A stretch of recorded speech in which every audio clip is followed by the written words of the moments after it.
Hai, selamat datang di channel Waze. Kenalin, nama gue Taufik. Ini adalah video pertama gue di channel ini. Dan channel ini bakal bahas berbagai macam cerita, sejarah, dan sebagainya.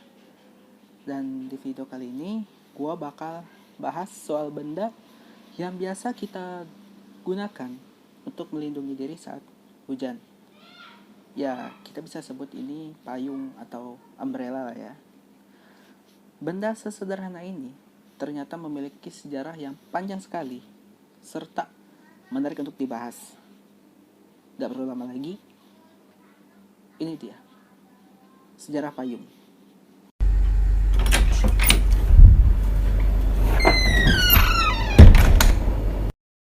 Payung itu diciptakan sekitar 4000 tahun yang lalu dan terlihat di beberapa peninggalan Mesir, Asyur, Yunani, dan Tiongkok.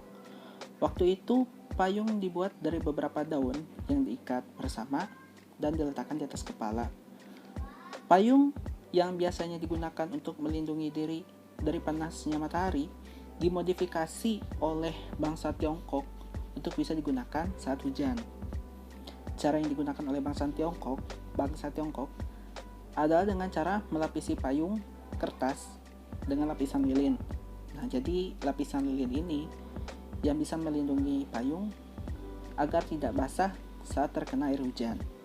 Selain fungsinya yang digunakan untuk melindungi diri dari panas matahari dan hujan, bangsa Tiongkok pun menggunakan payung sebagai simbol kekuatan dan kekayaan. Kalau ukuran dari payung itu semakin besar dan semakin banyak yang membawakan payung, maka status orang tersebut semakin tinggi.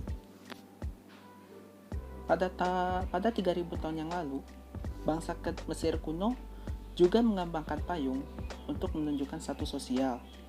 Saat itu, payung digunakan oleh para bangsawan karena gaya hidup yang berkembang di mereka adalah kulit yang pucat.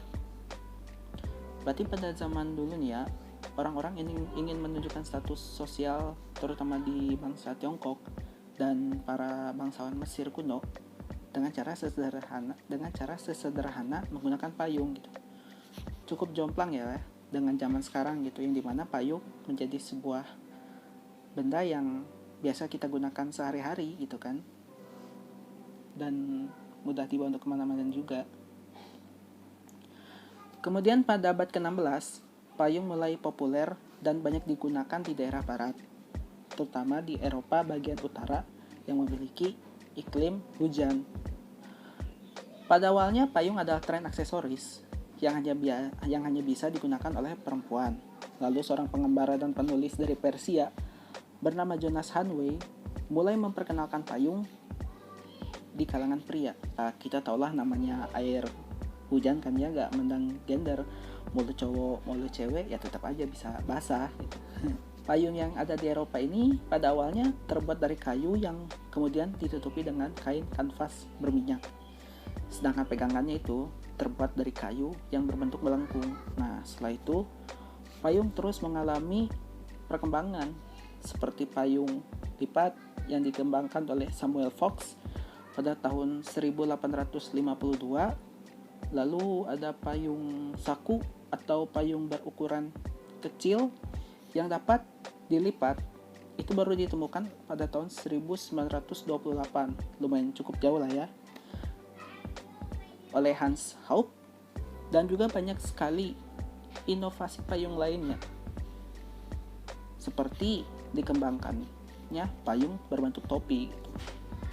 Lalu hingga saat ini banyak sekali lah inovasi-inovasi payung yang terus bermunculan dan menyesuaikan dengan gaya, era, dan kebutuhan manusia. Honestly, gue takjub lah ya dengan perkembangan sebuah benda sederhana seperti payung yang memiliki sejarah yang panjang dan cerita yang banyak gitu di baliknya. Dan payung yang dulunya lebih tren di kalangan wanita akhirnya bisa diterima dan menjadi benda wajib yang sering kita bawa kemana-mana untuk berjaga-jaga apabila turun hujan. Seperti kata pepatah kan, ya sedia payung sebelum hujan gitu. So mungkin cukup sekian lah ya pembahasan gue soal payung gitu. Gue minta maaf kalau misalkan pembahasannya mungkin masih kurang lengkap atau kurang panjang gitu ya. Dan kalau misalkan ada informasi yang salah atau kurang, kalian bisa tulis aja di kolom komentar. Gue sangat terbuka soal kritik dan saran. Jadi buat kalian jangan malu lah ya untuk berpendapat gitu. Kalau kalian suka video ini jangan lupa like. Kalau kalian ingin berpendapat silahkan tulis di kolom komentar. Kalau kalian rasa video ini bermanfaat juga, jangan lupa di share. Dan kalau kalian ingin berlangganan silahkan subscribe. Gue Taufik dari Wise. Sampai ketemu lagi di next video. Bye bye.